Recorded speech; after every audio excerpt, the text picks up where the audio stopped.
Right, నమస్తే, welcome to ప్రజానాడి news. నేను మీ రణధీర్.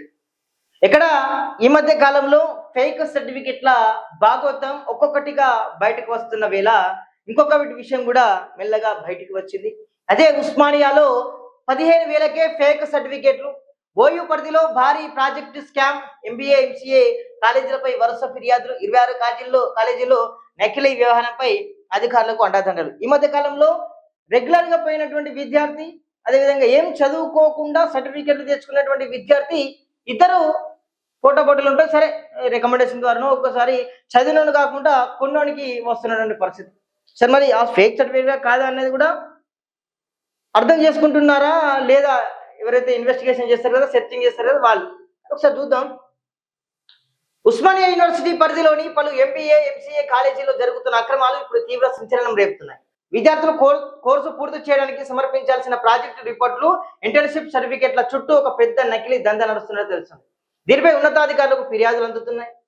డబ్బులు ఇస్తే కష్టపడకుండా. విశ్వసనీయ సమాచారం ప్రకారం విద్యార్థులు ఎలాంటి కష్టపడకుండా ఇంటర్న్షిప్ చేయకుండానే కేవలం 15,000 రూపాయలు ఇస్తే చాలు సిద్ధంగా ఉన్న నకిలీ ప్రాజెక్ట్ రిపోర్ట్లు, నకిలీ ఇంటర్న్షిప్ సర్టిఫికెట్లను కూడా చేతిలో పెడుతున్నారు. కొన్ని కాలేజీ యాజమాన్యాలు కన్సల్టెంట్ కలిసి ఈ దందాన్ని యథేచ్ఛగా సాగిస్తున్నట్లు ఆరోపణలు అయితే వస్తున్నాయి. హైదరాబాద్ దిల్సుఖ్ నగర్ లోని 3 జిరాక్స్ సెంటర్లు, అమీర్పేటలోని ఒక ప్రముఖ ఎంబీఏ కాలేజీలో ఈ దందాను 2 ఏజెంట్ల సహకారంతో నడుపుతున్నట్లు ప్రచారం జరుగుతుంది. ఓయూ పరిధిలో మొత్తం 109 ఎంబీఏ 33 ఎంసీఏ కాలేజీలు అనుబంధంగా కొనసాగుతున్నాయి. అందులో సుమారు 70 నుంచి 80 కాలేజీలో ఈ ప్రాజెక్టు దందా బహిరంగానే సాగుతున్నట్టు తెలుస్తోంది. ఈ దందా ఇలానే కొనసాగితే భవిష్యత్తులో ఉద్యోగాల వెరిఫికేషన్ సమయంలో ఇబ్బందులు ఎదుర్కోక తప్పదంటూ ఆయా కంపెనీల హెచ్ఆర్ మేనేజ్మెంట్ కూడా హెచ్చరిస్తున్నాయి. వాస్తవమే కదా మరి. ఇవన్నీ నకిలీ చేస్తే మళ్ళీ ఇంటర్వ్యూ చేసే టైంలో ఎట్లా జరుగుతుంది? అట్లా ఓయూ వీసీకి కూడా ఫిర్యాదు చేసినట్ట.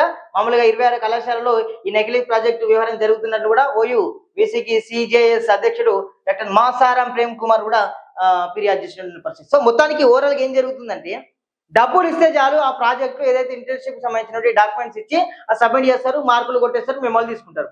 మరి లాస్ట్కు మరి నాలెడ్జ్ ఎక్కడ ఉన్నదని కూడా ఒకసారి అర్థం చేసుకోవాలి కదా. నాలెడ్జ్ ఎక్కడ ఉంటుంది ఇవన్నీ చేసుకున్నప్పుడు? నువ్వు ఒక సబ్జెక్ట్ నువ్వు నేర్చుకుంటున్నావు అంటే, ఒక ఎంబీఏ ఎంసీ నేర్చుకుంటున్నావు అంటే ఒక నాలెడ్జ్ ఉంటేనే కదా, ఒక మార్కెటింగ్ స్కిల్స్ ఉంటేనే కదా నువ్వు బయటికి పోయి మార్కెటింగ్ చేయగలుగుతావు. లేకపోతే ఎంసీఏ చేసుకున్నావు, దానికి సంబంధించిన ఎంసీఏ చేసిన సాఫ్ట్వేర్ ఇంజనీర్ సైడ్ కూడా నీకు ఆ విషయాలు తెలియకుంటే నువ్వు అక్కడికి పోయి సాఫ్ట్వేర్ నౌకరు ఏం చేస్తావు? ఇంకేదైనా మామూలుగా ఇలాంటి దుస్థితి వచ్చింది. మరి విద్యార్థులు ఎట్లా దీనికి అంటే విద్యార్థులు లేని ప్రమేయం లేదు, వాళ్ళెందుకు ఇస్తారు? మేము డబ్బులు ఇస్తారని చెప్తున్నారు కాదు. సరే, వాళ్ళ బిడ్డ మీకు ఇంత డబ్బులు ఇవన్నీ మేము చేసి పెడతామంటే వీళ్ళు బెండ్ అవుతున్నారు, డబ్బులకు వాళ్ళు బెండ్ అవుతున్నారు. చదువు విలువను అంటే వేరే రకంగా మీరు దాన్ని రిజాల్వ్ చేస్తున్నటువంటి పరిస్థితి. ప్రతి చోట మామూలుగా ఇది ఇంటర్న్షిప్ కు సంబంధించి ఆ ప్రాజెక్టు రిపోర్ట్లకు కావచ్చు.